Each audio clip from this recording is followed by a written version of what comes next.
So, being that it's the middle of the spring, I'm gonna talk about the summer of 2016, the top 10 things I'm looking forward to most. A bit of warning right in the beginning, most of the actual top 10 are sequels because the original series, there's no way for me to know if most of them are gonna be good or not. That's why I'm gonna have like 8 honorable mentions. Alright, please bear with me. I'm gonna try to do this fast because I'm gonna be talking about 18 shows that I literally know nothing about. Let's have fun! Number 10, Danganronpa, the 3rd season. Well, it's sort of the 3rd season because the last 2 sort of came together, so I always considered it one season, but this is called the 3rd season. I guess it's giving the creators a pat on the back that they got 3 seasons out. Anyway, it's made by Lerche Studio to get you a feel for it. Lerche made Assassination Classroom, it made Gakko Garashi, and it made Danganronpa. They are all really weird-ass shows. They're all about a class who end up somehow killing each other, trying to kill each other, or worse. Anyway, the 1st season was pretty okay. In fact, it was an honorable mentions on my top strategy anime list, and I'm gonna re-mention it here because, well, the 1st season at least was pretty exciting. Maybe approximately a 7.8 if I'd have to say something off the top of my head. Anyway, number 9. It's Handa-kun. It's a prequel to the Barakamon series, and, well, Barakamon was good, so there's no way this could be bad, right? Well, it'll look stupid. I don't want to say anything bad about a series that I literally know nothing about, but if I had to say, it looks not so awesome. It's still number 9, though, because Barakamon in itself is good. Let's move on. Number 8, I have Servamp. It's an original series, and it looks like it's gonna be a Soul Eater-ish type series. I know so little about it, it's almost frightful. Apparently about this dude who, like, meets this cat and then becomes, like, vampire-ish, so then has to get into this whole vampire fight war thing between Servamps. It looks like it could be good. I hope it is. The manga apparently is decently popular. Number 7 is Arslan Senki's 2nd season. Well, as you know, last year I watched Arslan Senki's 1st season and I rated it an 8.1, I believe. The 2nd season I'm looking forward to, and I am slightly depressed that it's scheduled only for 8 episodes thus far. However, my hopes are not down completely because Magi's Sinbad show was also supposed to be 8 episodes and it's actually getting 13, which is pretty cool. So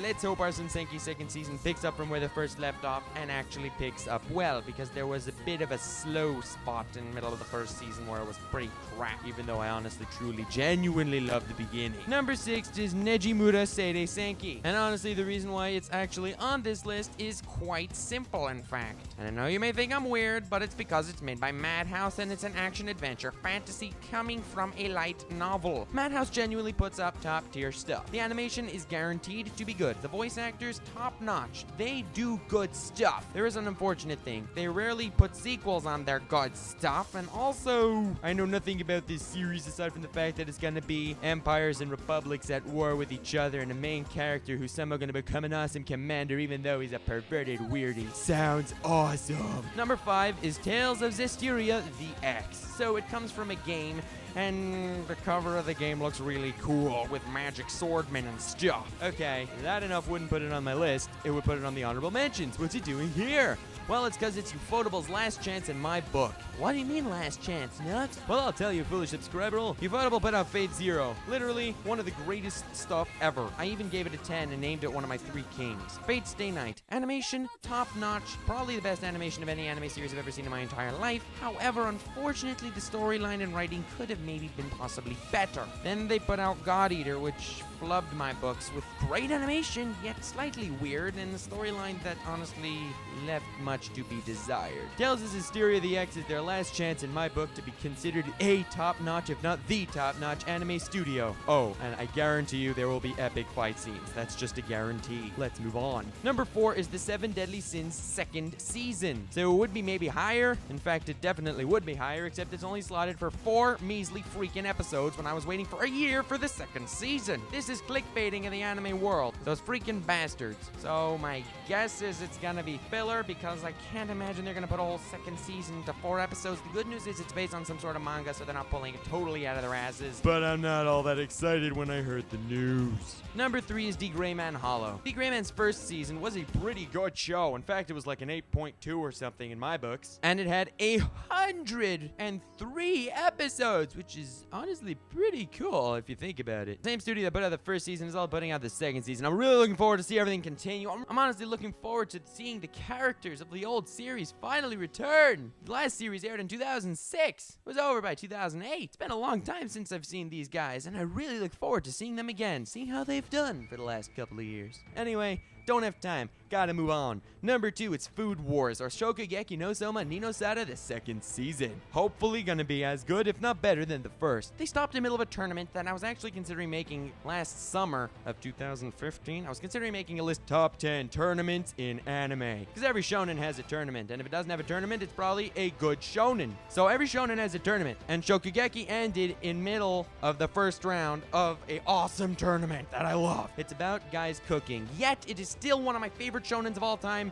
my favorite eki of all time, and possibly my favorite school anime of all time. How scary is the fact that I like a cooking show more than all those epic shonens? Well, not all, but a big percent. It's a awesome series, and I rated the first season, I think, an 8.45. I really need to look up these things. But if it didn't rate it an 8.45, then it deserves at least that high. It was awesome! Let's move on to the honorable mentions that I promised you before. So the honorable mentions mostly contain original series. I say mostly because I have Fate Khalid, Liner Prisma, the 4th season. Even though it's called Drei in Germany, which is 3rd, it's the 4th season because, well, they have to do more weird stuff with this show because, you know, a girl falling in love with her brother and then other girls isn't weird enough. It follows a spin-off of the Fate series. Can't say I'm a huge fan of it. That's why it's on the honorable mentions. Now let's mention some new stuff. So I have Real Life. It's about this dude who's 27 years old and turns out he fails at every job he ever has. What do? They give him a pill to turn him into a 7-year-old and go back to high school. It's a romance school slice of life. Definitely going to be weird, but made by the same guys as D. Gray Man, so hopefully it will be good. Next I have Orange. It is about a girl who gets a letter from the future to protect some dude. Looks like it could be interesting, you never know. Next I have Rewrite, made by 8-Bit, who also made the legendary Infinite Stratos, but also came out with some good stuff like Tokyo Ravens. This thing where this guy has the power that he can rewrite different body parts to make them more powerful. Sounds weird as schnizzle, however, it is an action comedy romance, so you never know. That's why they're all in the honorable mentions, because I don't know.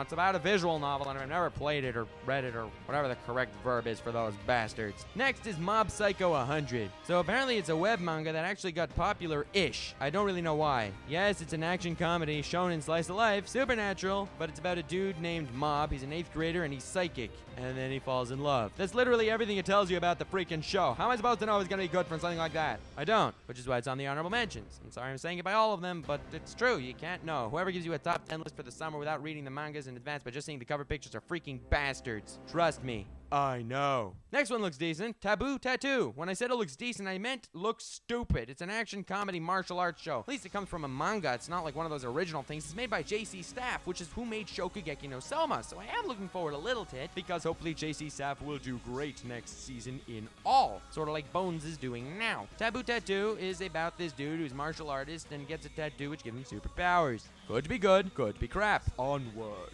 Now, I don't want to list you every freaking show that comes out, so I'm going to start moving a little bit faster. So I figure I'm going to mention Days. Days is a soccer sports show. You know, I've been liking the recent sports anime, so I figured I'm going to give this one a whirl. It's made by MAPPA, the most okay studio to come out in recent years. They made some pretty decent stuff, to be 100% honest. They put out Zankyo no Terror, which was great. They put out Shinjeki no Bama Genesis, which was pretty good. They put out Ushio Tora, which has taken over the last little while. And they even redid Hajime no Ippo. They did Rising. So, honestly, it could be great, and honestly, I hope it is. Now, the one last thing I have to put on is Okusama no Seika Taicho. So, the reason why this is here, because I don't have any comedy, eki, romances on this list, pretty much, because they're all the same until you actually start it and see if it's good.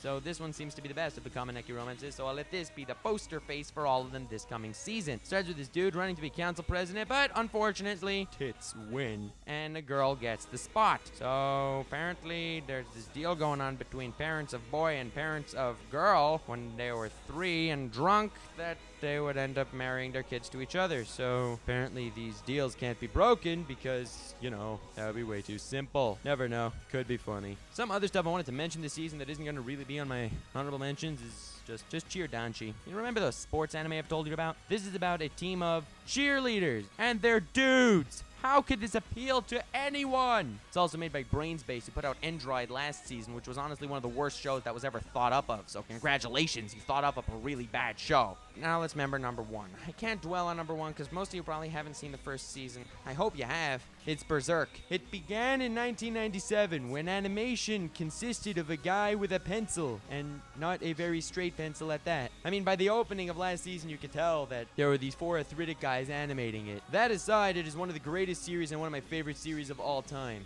The feeling that went into this show was epic. I felt like I was watching an incredible storyline, and only at the end of the last episode did I really realize that it was only the prequel to an epic manga with a story to unfold that will hopefully finish eventually.